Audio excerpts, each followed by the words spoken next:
Bugün 11-ci və Azərbaycan dili test toplusunun say mövzusundan bəzi sualların izahına baxacağıq.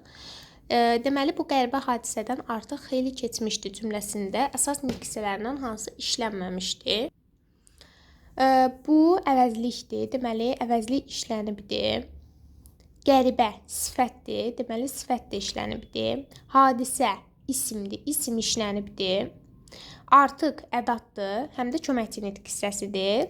Xeyli zərfdir, keçmişdi, feildir. Deməli, say işlənməyibdir. Çünki say ismə aid olur, ancaq burada xeyli feilə aiddir. Ona görə də xeyli burada zərfdir, say deyil. Qeyri-müəyyən miqdar saylarından biri numerativ sözlərlə işlənə bilir. Biz bilirik ki, əslində qeyri-müəyyən miqdar sayları numerativ sözlərlə işlənə bilmir. Sadəcə defislə yazılan bəzi qeyri-müəyyən miqdar sayları var ki, onlar numerativ sözlərlə işlənə bilir. Burada da baxırıq ki, defislə yazılan qeyri-müəyyən miqdar saylarından yalnız 10-15 var.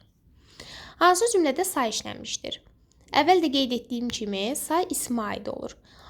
Burada feilə aid olan sayları çıxacaq. Az ye. Burada az feilə aiddir. Ona görə də bu zərfdir, say deyil. Çox bil, az danış. Burada çox feilə aiddir, az feilə aiddir. Ona görə də zərfdir, say deyil. Natiq xeyli danışdı. Yenə burada xeyli feilə aiddir. İsmə aid deyil. Ona görə burada da xeyli zərfdir. Az adam tapılar ki, ədalətin tərəfində olmasın. Az adam, az burada ismə aiddir. Feilə aid deyil. Ona görə də saydır.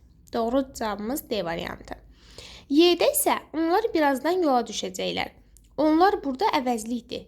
Birazdan isə zərfdir. Nə zaman yola düşəcəklər? Birazdan. Ona görə də bu cümlədə də say yoxdur. Doğru cavab D variantı.